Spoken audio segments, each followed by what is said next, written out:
Demi bisa membayar cicilan utang senilai 40 juta rupiah, seorang suami di Tuban tega menjual istrinya untuk melayani laki-laki lain.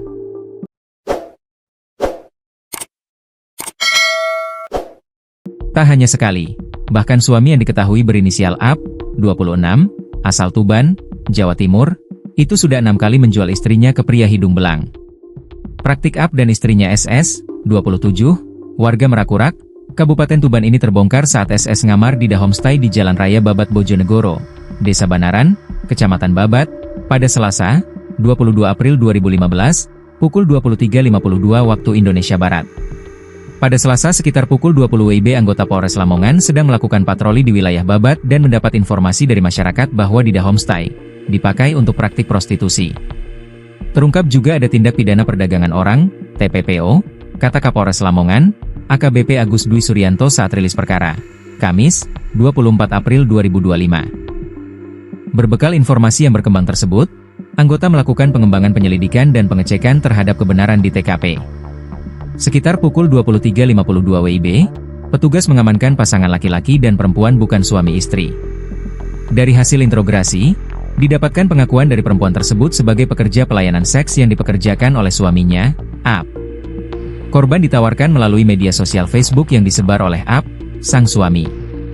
Bahkan untuk sekali kencan, istrinya juga siap melayani treshome. Mengapa AP sampai tega menjual istrinya? Dari pengakuan AP, kata Kapolres Agus, pelaku beralasan bahwa menjual istrinya karena alasan ekonomi memiliki utang sebesar 40 juta rupiah. AP mengaku setiap bulan ia berkewajiban mencicil utang tersebut. Himpitan itulah yang mendasari AP menjual istrinya sejak awal tahun 2024. Pengakuannya sudah 6 kali menjual istrinya di daerah Lamongan, Surabaya dan Tuban, kata Agus. Tarif yang ditawarkan pelaku antara 1 juta rupiah hingga 1,5 juta rupiah. Sementara untuk penginapan menjadi tanggungan pelanggan. Tindak pidana yang kini ditangani Unit Perlindungan Perempuan dan Anak, PPA, Polres Lamongan masuk tindak pidana perdagangan orang, TPPO. Tersangka AP dijerat pasal 2 Jo pasal 10 Jo pasal 12 Undang-Undang RI Nomor 21 Tahun 2007 tentang pemberantasan tindak pidana perdagangan orang, Jo pasal 506 KUHP dengan ancaman hukuman penjara paling lama 15 tahun. Penyidik telah mengamankan barang bukti uang tunai Rp700.000, uang pada aplikasi Dana senilai Rp300.000, 2 buah alat kontrasepsi bekas pakai, 2 buah handphone dan 1 lembar sprei motif bunga warna hijau. Kapolres mengimbau pada masyarakat untuk memberikan informasi kepada polisi jika mendapati tindakan yang mencurigakan di lingkungannya.